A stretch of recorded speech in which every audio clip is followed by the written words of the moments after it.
कहानी की शुरुआत में समंदर के किनारे हमें एक बहुत बड़े जाइंट को दिखाया जाता है जो हूबहू इंसानों की तरह होता है। इंसानों में और उसमें सिर्फ एक ही फर्क है और वो है साइज का।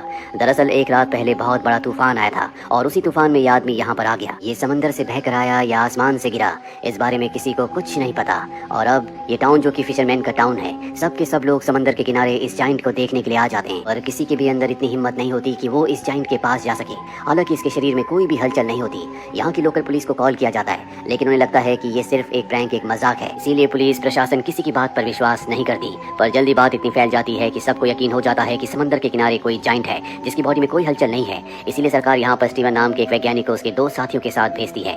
स्टीवन ने इतने बड़े जाइंट के बारे में सिर्फ किस्से कहानियों में ही सुना था। वो इस जाइंट की बॉडी को देखकर हैरान होता है। वो अपने दोनों साथियों के साथ जाइंट की बॉडी के पास जाता है। वो देखता है कि ये हूबहू एक इंसान ही है, बस इसका साइज बहुत ज्यादा बड़ा है। उसका हाथ इतना बड़ा होता है कि उसके हाथ में मछलियां तैर रही होती है। और अब स्टीवन की एक साथी उसके ऊपर चढ़ जाती है और दूर से भीड़ जो जाइंट को कई दिनों से देख रही है उनकी तरफ इशारा करती है। सबको समझ में आ जाता है कि जाइंट की मौत हो चुकी है, वो किसी के लिए कोई खतरा नहीं है। इसीलिए सब के सब जाइंट के पास आ जाते हैं, उसके ऊपर चढ़ जाते हैं, उसके ऊपर खेलना शुरू कर देते हैं। किसी को इस बात से कोई मतलब नहीं है कि ये कौन है, कहाँ से आया था, या किसी मृत इंसान के ऊपर इस तरह का आचरण करना सही है या गलत। सब अपने अपने तरीके से जाइंट को इस्तेमाल कर रहे होते हैं, उसके ऊपर फन कर रहे होते हैं। दूर से स्टीवन इस सब कुछ बहुत गौर से देख रहा होता है। अगले दिन स्टीवन के दोनों साथी जाइंट के ऊपर नोट्स बना रहे होते हैं, लेकिन अब भी स्टीवन उसी जाइंट को ध्यान से देख रहा होता है। उसे कुछ समझ नहीं आता कि इंसानों का जो आचरण उस जाइंट के साथ है वो ऐसा क्यों है। जैसे